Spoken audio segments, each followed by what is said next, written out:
हम लोग जानेंगे चर, अचर क्या होते हैं, बीजी व्यंजक क्या हैं, कैसे बनते हैं, और फिर बहुपद क्या है, बहुपद किसे कहते हैं, बहुपद होने की कंडीशन क्या है, इन सब के बारे में हम लोग पढ़ेंगे।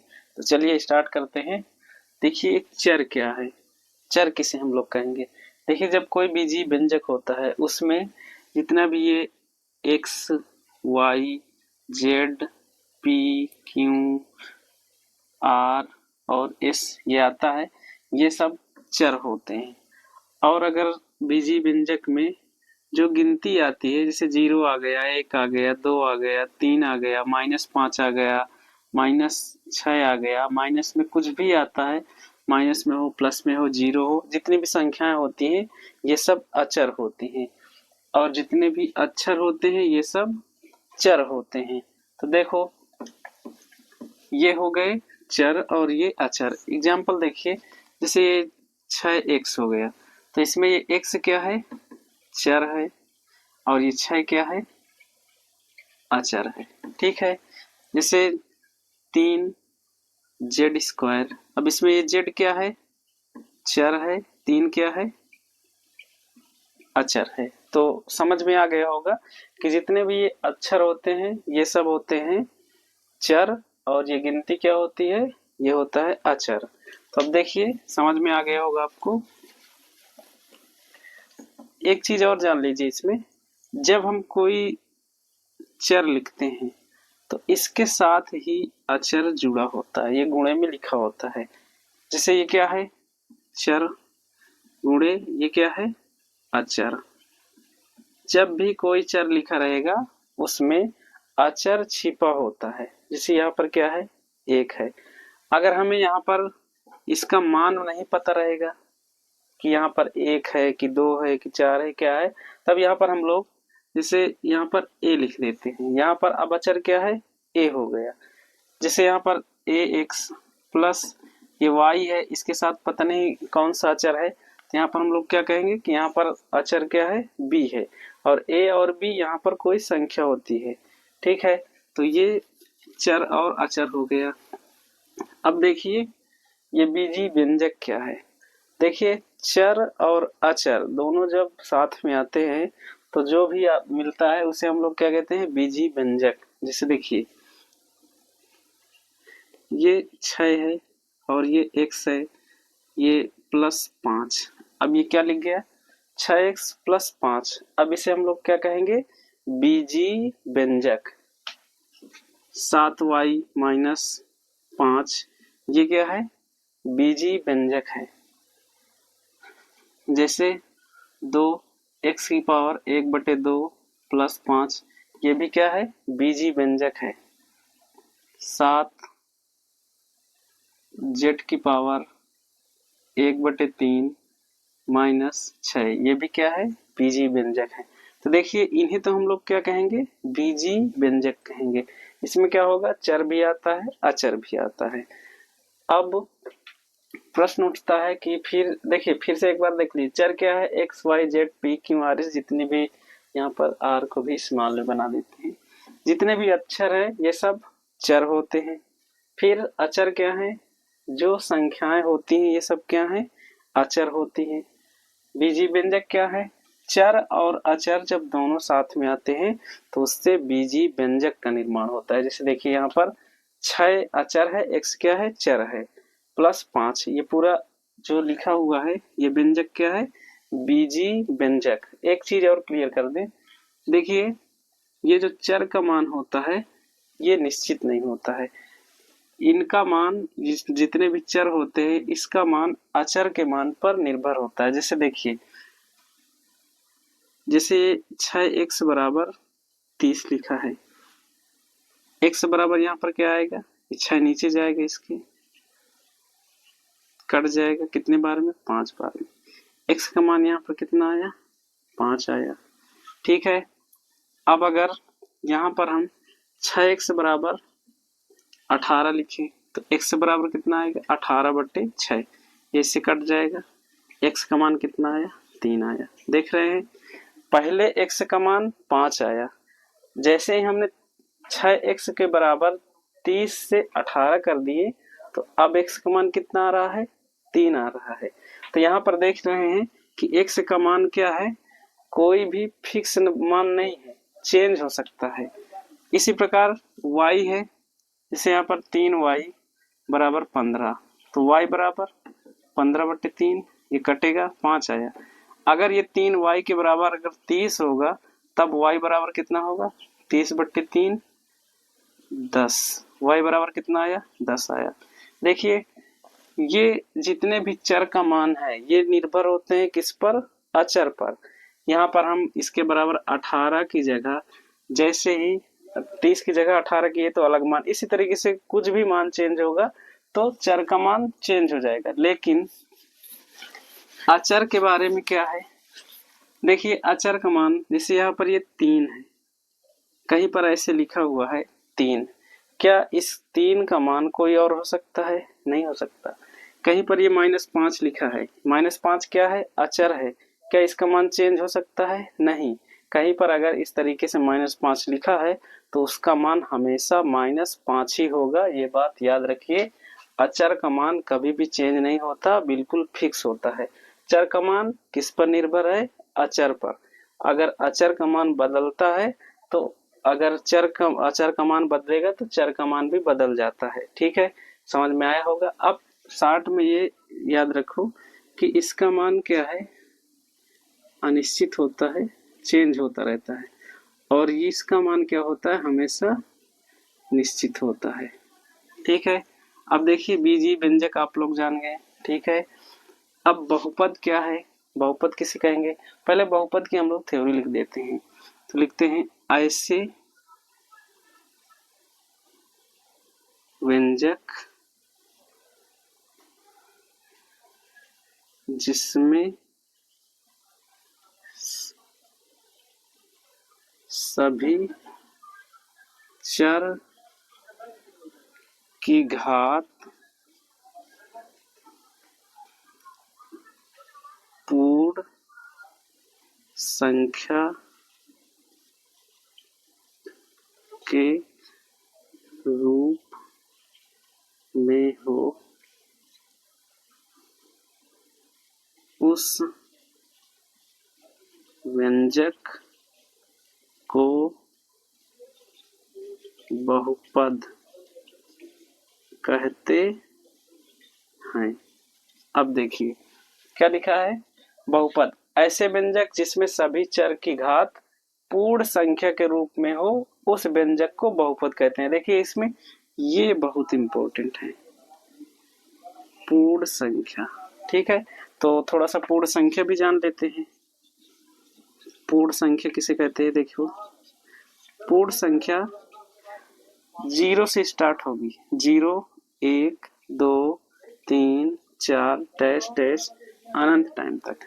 मतलब क्या है, सभी की सभी धनात्मक संख्या है और ये 0 क्या है, पूर्ण संख्या है। तो अब बहुपद किसे कहेंगे, देखिए जैसे 7x⁻² -3, क्या यह बहुपद है, कंडीशन लागू करके देख लेते हैं।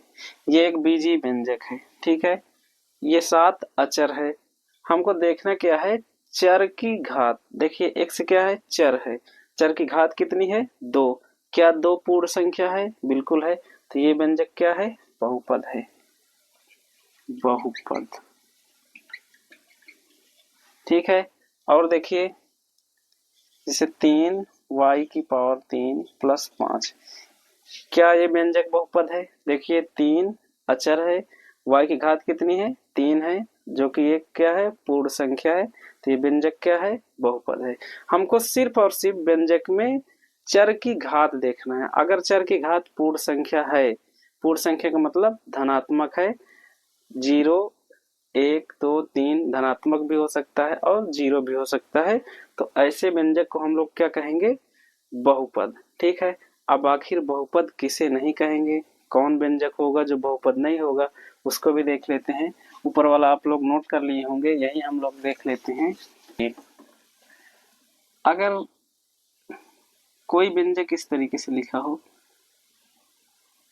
x⁻1/2, देखिए 7 x⁻ 1/2 माइनस 3। अब हम पूछ रहे हैं आपसे क्या ये बहुपद है। आप क्या करेंगे, सीधे चर को देखेंगे और चर की घात देखेंगे कितनी है। चर की घात कितनी है, 1/2। क्या 1/2 पूर्ण संख्या है, नहीं है। अगर चर की घात पूर्ण संख्या नहीं है तो ये बहुपद नहीं है, बिल्कुल ये बहुपद नहीं है। क्यों, क्योंकि चर की घात यहाँ पर पूर्ण संख्या नहीं है। और देखिए, अगर इस तरीके से कोई व्यंजक लिखा हो 2 गुणे 1/x प्लस 3, अब इस तरीके से लिखा है। इसको अगर और सॉल्व करें हम एक लाइन, तो क्या होगा कि 2x अगर ऊपर जाएगा तो देखिए x यहाँ पर घात x की घात 1 है, लेकिन जैसे ही ये ऊपर जाएगा तो इसकी घात कितनी हो जाएगी, -1 प्लस 3। अब आप चर को देखिए, ये x है, x की पावर कितनी है, -1। -1 पूर्ण संख्या है, नहीं है। जब -1 पूर्ण संख्या नहीं है, अर्थात चर की घात पूर्ण संख्या नहीं है, तो ये संख्या क्या होगी, बहुपद नहीं है। बच्चों आप लोग बताइए, क्या ये बहुपद है। देखते हैं। देखिए -√x प्लस 5x² लिखा हुआ है। तो देखिए ये एक चर है, चर की घात कितनी है, 2 पूर्ण संख्या है। इसको देखिए, ये √x है, अगर इसको हम थोड़ा सा सॉल्व करके लिखें -10, अगर ये x के ऊपर रूट चढ़ा है तो x की पावर क्या होती है, 1/2 प्लस 5x²। देखिए यहाँ पर ये चर है, इसकी पावर तो पूर्ण संख्या है, लेकिन इस वाले x की पावर पूर्ण संख्या नहीं है। परिभाषा में क्या हमने पढ़ा बहुपद की, जो भी बीजीय व्यंजक रहेगा उसमें प्रत्येक चर की घात क्या हो, पूर्ण संख्या। अगर एक भी चर की घात पूर्ण संख्या नहीं रहेगी तो वो व्यंजक बहुपद नहीं कहलाएगा। देखिए यहाँ पर x की पावर 1/2 है जो कि पूर्ण संख्या नहीं है, तो ये बहुपद नहीं है। इसी प्रकार इसमें देखिए x की पावर 1 है, ये तो पूर्ण संख्या है, लेकिन यहाँ पर 2y के ऊपर 1/2 माइनस x की पावर 1, यहाँ पर y की पावर 1/2 हो जो कि पूर्ण संख्या नहीं है, तो ये क्या होगा, बहुपद नहीं है। तो आशा है समझ में आया होगा आपको। सिर्फ और सिर्फ आपको एक चीज ध्यान देना है कि जो बीजीय व्यंजक दिया हो उसमें जितने भी चर आए हों उनकी सभी की पावर पूर्ण संख्या होनी चाहिए। अगर सभी की पावर पूर्ण संख्या होगी तो वो व्यंजक निश्चित रूप से बहुपद होगा। अगर किसी एक भी चर की घात पूर्ण संख्या नहीं है तो पूरा बीजीय व्यंजक बहुपद नहीं कहलाएगा। तो ठीक है, ये आप लोग जान गए होंगे कि कौन सा बीजीय व्यंजक बहुपद है या नहीं है। अब देखिए बहुपद कई प्रकार के हो जाते हैं, हमें जानना चाहिए कि बहुपद कौन कौन से प्रकार के हैं। देखिए सबसे पहले एक चर में बहुपद।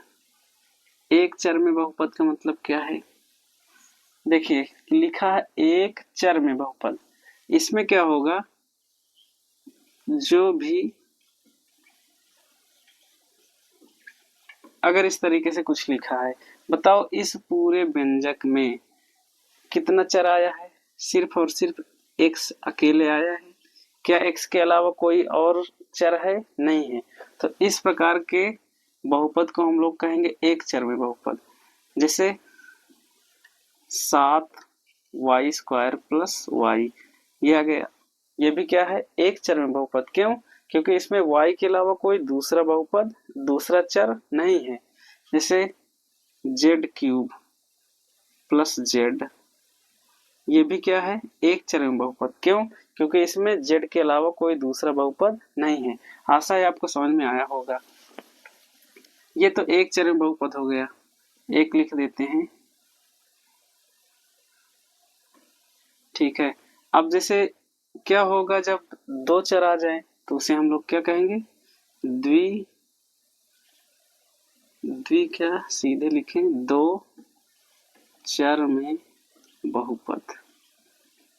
दो चर का मतलब क्या है, इसमें दो चर आ जाएंगे, जैसे x प्लस बी वाई के रूप में कुछ लिखा हो, जैसे 3x प्लस 5y ये लिखा है। अब इसमें देखिए एक चर तो x है और दूसरा चर y है, इसमें कितने चर हैं, दो चर हैं। तो इस प्रकार के बहुपद को हम लोग क्या कहेंगे, दो चर में बहुपद। ठीक है, समझ में आया होगा। अब थोड़ा सा गौर करते हैं, चर की घात कहीं एक आ जा रही है, कहीं दो आ जा रही है, इनको हम किस प्रकार से डिवाइड करेंगे इसको भी देखते हैं। अब देखिए, एक होता है रैखिक बहुपद।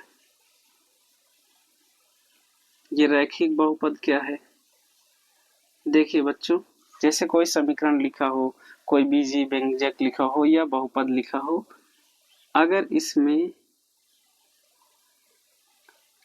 देखिए चर की घात कितनी है, एक है,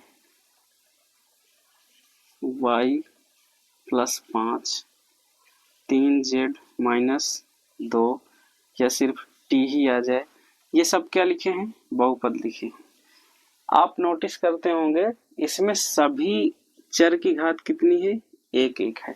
कोई भी बहुपद इस प्रकार का लिखा हो जिसमें सभी चर की घात कितनी हो, सिर्फ एक हो, तो इस प्रकार के बहुपद को हम लोग क्या कहेंगे, रैखिक बहुपद। अब क्या होगा जब दो घात आ जाए, तो उसे कहेंगे द्विघाती बहुपद।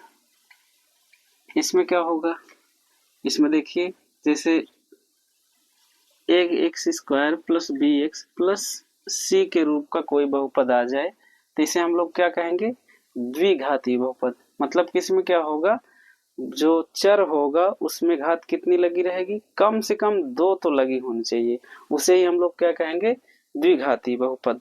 अब देखिए जैसे 2x square plus 5x minus 3। अब इसमें देखिए क्या है, चर की घात कितनी है, दो है। इस प्रकार के बहुपद को हम लोग क्या कहेंगे, द्विघाती बहुपद। इसी प्रकार से त्रिघाती बहुपद होगा, त्रिघाती बहुपद।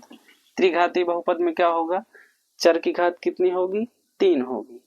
ठीक है, जिससे इसमें आ जाए 6x cube plus 5x square plus 3x, इस तरीके से कुछ भी आ जाए, आपको क्या देखना है, चर की घात इसमें कितनी है, तीन है। तो त्रिघाती बहुपद में क्या होगा, घात कम से कम तीन होनी चाहिए, तो उस तरह के बहुपद को हम लोग क्या कहेंगे, त्रिघाती बहुपद। तो देखिए रैखिक बहुपद में क्या होगा, चर की घात कितनी होगी, एक होगी। द्विघाती बहुपद में क्या होगी, चर की घात दो होगी। त्रिघाती बहुपद में क्या होगा, चर की घात तीन होगी। एक चीज रहा जा रहा है, उसको भी जान लीजिए, बहुपद के पद। इसमें देखिए, इसी में देख लीजिए, ये जो प्लस लगा है इसके इधर को हम एक पद काउंट करते हैं और इस साइड को एक पद, तो ये इसमें कितने पद हैं, दो पद। देखिए एक दो, तो इसे हम लोग क्या कहेंगे, दो पदी बहुपद। ठीक है, इसमें देखिए y प्लस 5 है, y को अलग काउंट करेंगे, 5 को अलग काउंट करेंगे, इसे हम लोग क्या कहेंगे, द्विपदी बहुपद। अब क्या होगा, जैसे 6x स्क्वायर है, इसमें कुल कितना पद है, एक पद है, इसे हम लोग क्या कहेंगे, एक पदी बहुपद। 4x क्यूब है, इसमें कितना पद है, एक पद है, इसे हम लोग क्या कहेंगे, एक पदी बहुपद। तो आशा है आप लोगों को ये सारी चीजें अच्छे समझ में आ गई होंगी। अब इसके बाद की जो प्रश्नावली होगी, आपको बिना रुके सारी चीजें अच्छे से आ जाएंगी। एक चीज और बता दें आपको, शून्य बहुपद, शून्य बहुपद, इसकी परिभाषा लिख देते हैं पहले। ऐसे बहुपद जिसमें चर की घात शून्य हो उसे शून्य बहुपद कहते हैं। जैसे 3x⁻0, 5x⁻0, 10x⁻0, 15y⁻0, 100z⁻0। ये सारे के सारे व्यंजक क्या हैं? शून्य बहुपद है। कैसे? देखिए, इसको देखिए, 3 क्या है? अचर है। x क्या है? चर है। इससे तो ये चर आ गया। ये क्या है? एक बहुपद है। क्यों? हमको बस यही तो देखना होता है बहुपद ज्ञात करने के लिए, बहुपद है या नहीं। चर की घात देखनी होती है। चर की घात कितनी है? 0 है। 0 क्या होना चाहिए? एक पूर्ण संख्या है। तो ये क्या है? बहुपद है। कैसा बहुपद है? शून्य बहुपद है। यहाँ पर देखिए 5x⁻0, ये x क्या है? चर है। चर की घात कितनी है? 0 है। 0 एक पूर्ण संख्या है, इसलिए क्या है? बहुपद है। ये भी क्या है? बहुपद है। लेकिन फर्क क्या है? इसमें चर की घात सभी में क्या है? शून्य है।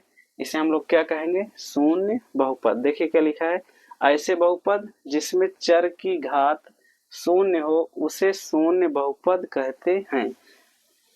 ये अब देखिए, इसको सॉल्व करेंगे तो मिलता क्या है? ये 3x⁻0 है। हम लोग जानते हैं किसी संख्या के ऊपर पावर 0 हो तो उसका मान कितना होता है? 1। यहाँ पर 3x⁻0 का मान कितना होगा? 1। अर्थात ये कितना लिखा हुआ है? 3 लिखा हुआ है। इस प्रकार ये 5x⁻0, ये क्या लिखा है? 5 लिखा है। 15y⁻0 लिखा है, इसका मतलब ये क्या लिखा है? 15 लिखा है। अर्थात सभी एक संख्या भी आ जाएगी तो वो भी क्या है? बहुपद है, लेकिन उसे हम लोग क्या कहेंगे? शून्य बहुपद। जिसमें चर की घात क्या हो जाए? 0, वो क्या कहलाएगा? शून्य बहुपद कहलाएगा। ये सारी चीजें आपको समझ में आ गई होगी। अब हम लोग प्रश्नावली को सॉल्व करेंगे। देखिए, प्रश्नावली 2.1 का पहला क्वेश्चन क्या कह रहा है? निम्नलिखित व्यंजकों में कौन कौन एक चर में, इसको नोट करिए, देखिए, एक चर में बहुपद हैं और कौन कौन नहीं है, कारण के साथ अपने उत्तर दीजिए।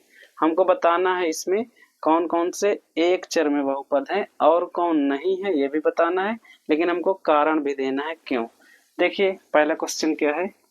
देखिए 4x² - 3x + 7। सबसे पहले इसमें देखिए चर कितने हैं। देखिए चर कितना है, यहाँ पर भी x है, यहाँ पर भी x ही है। चर कितना हुआ? एक ही। देखो, अगर यही x चाहे 20 बार भी आता है, व्यंजक में एक ही चर गिना जाएगा, क्योंकि x एक ही प्रकार का चर है।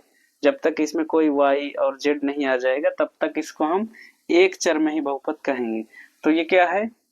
इसको लिखेंगे एक चर में बहुपद है।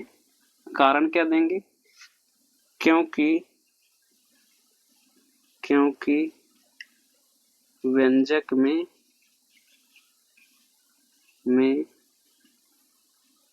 एक ही चर x है। देखिए ये हमारे पास ये कारण है। एक चर में बहुपद है, क्यों है? क्योंकि व्यंजक में एक ही x चर है, x के अलावा कोई और चर नहीं है। तो ये पहला क्वेश्चन का आंसर हो गया। अब इसमें देखिए y² + √2। अब ये क्या है? इसमें भी देखिए चर कितना है? एक ही है। क्या है? y है। ये भी चेक करते रहे क्या ये बहुपद है भी कि नहीं। y की पावर कितनी है? 2 है। 2 कैसी संख्या है? पूर्ण संख्या। अगर चर की घात पूर्ण संख्या होगी तो वो संख्या क्या होगी? वो समीकरण क्या होगा? बहुपद होगा। तो ये क्या है? बहुपद है। देखिए यहाँ पर √2 है। अगर यहाँ पर रूट के अंदर कोई चर होता तो ये बहुपद नहीं होता, लेकिन रूट के अंदर संख्या होगी तो चलेगा, वो बहुपद होगी। तो यहाँ पर भी क्या लिखेंगे? बहुपद है, लेकिन एक चर में ही बहुपद, एक चर में बहुपद है, क्योंकि यहाँ पर अकेले y है। एक चर में बहुपद है क्योंकि व्यंजक में एक ही चर y है। ठीक है, ये क्वेश्चन का आंसर भी होगा। अब इसको देखिए, 3√t प्लस t√2 है। अब इसमें देखिए चर तो एक ही आया है, लेकिन चर की घात देखिए, यहाँ पर t की घात 1 है, लेकिन यहाँ t के ऊपर क्या है, रूट लगा है। अभी हमने बताया था कि अगर किसी संख्या के ऊपर रूट लगता है तो वह रूट के बदले हम उसकी घात 1/2 लिखते हैं। तो यहाँ पर अगर इसको लिखें तो ये 3t की पावर 1/2 लिखेंगे प्लस t√2। अब देखिए ये t क्या है, चर है, और इसकी घात कितनी है, 1/2, जो कि पूर्ण संख्या नहीं है। अगर चर की घात पूर्ण संख्या नहीं है तो ये क्या होगा, बहुपद नहीं होगा। लिखेंगे बहुपद नहीं है। क्यों? क्योंकि चर की घात पूर्ण संख्या नहीं है। देखिए ये क्वेश्चन भी सॉल्व हो गया। देखिए चौथा क्वेश्चन क्या है, लिखा है y प्लस 2/y। इसको अगर हम एक स्टेप आगे बढ़ा के लिखें, प्लस ये 2, इस y को अगर ऊपर ले जाएंगे तो y की पावर कितने हो जाएगी, -1। अब देखिए यहाँ पर चर तो एक ही है, y यहाँ भी है और y यहाँ भी है, लेकिन देखिए इस पहले वाली y की पावर कितनी है, 1 है, जो कि पूर्ण संख्या है। लेकिन दूसरे वाली y की पावर कितनी है, -1 है, जो कि पूर्ण संख्या नहीं है। हमने बताया था अगर चर की घात पूर्ण संख्या नहीं होगी तो व्यंजक बहुपद नहीं होगा। तो यहाँ पर देखिए ये क्या है, बहुपद नहीं है। लिख दे बहुपद नहीं है। क्यों नहीं है? क्योंकि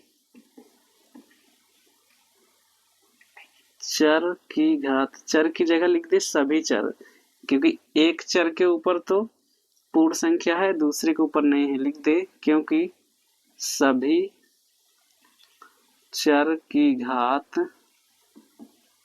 पूर्ण संख्या नहीं है।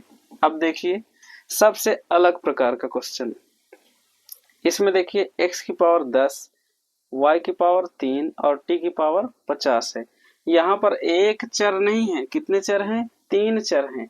जबकि सवाल हमसे क्या पूछ रहा था, निम्नलिखित व्यंजकों में कौन कौन एक चर में बहुपद है। ये बहुपद तो है, x की पावर भी पूर्ण संख्या, y की पावर भी पूर्ण संख्या है, t की पावर भी पूर्ण संख्या है, लेकिन एक चीज इसमें है, इसमें एक चर नहीं है। कितने चर हैं, 3 चर हैं।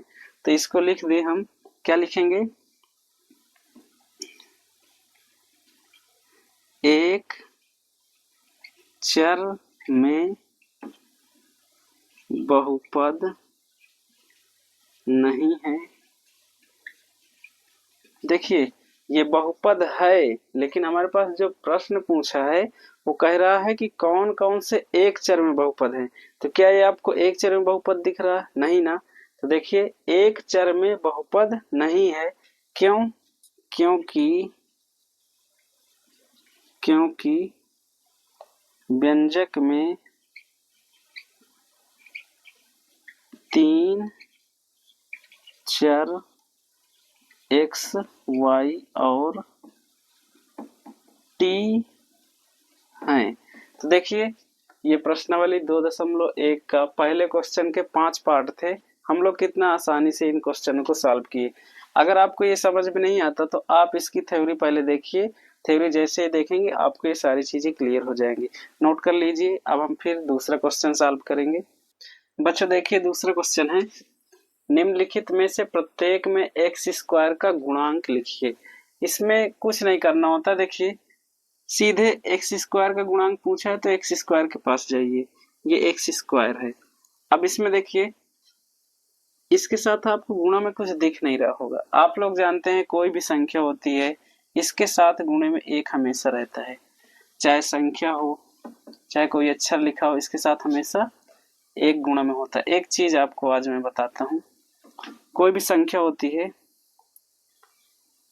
इसके गुणे में भी एक होता है, इसकी पावर भी एक होती है और इसके भाग में भी एक होता है। आपने यूज किया होगा, जब आपको जरूरत पड़ी है संख्या के गुणे में एक को यूज कर लेते हो, जब कभी जरूरत पड़ती है तो इसकी इस पावर को यूज करते हो, कभी इसके भाग में एक रहता है इसको यूज करते हो। तो किसी भी संख्या के गुणे में एक होता है, उसकी पावर भी एक होती है और भाग में भी एक होता है। तो यहाँ पर देखिए एक्स स्क्वायर लिखा है, कुछ भी नहीं दिख रहा है, लेकिन इसमें का गुणांक क्या है, एक होता है। तो यहाँ पर एक्स स्क्वायर का गुणांक कितना है, एक है। यहाँ पर एक्स स्क्वायर का गुणांक क्या होगा, देखिए यहाँ पर एक है, लेकिन एक के आगे चिन्ह कौन सा है, माइनस है। तो इसमें एक्स स्क्वायर का गुणांक क्या हो जाएगा, एक्स स्क्वायर का गुणांक बराबर माइनस एक।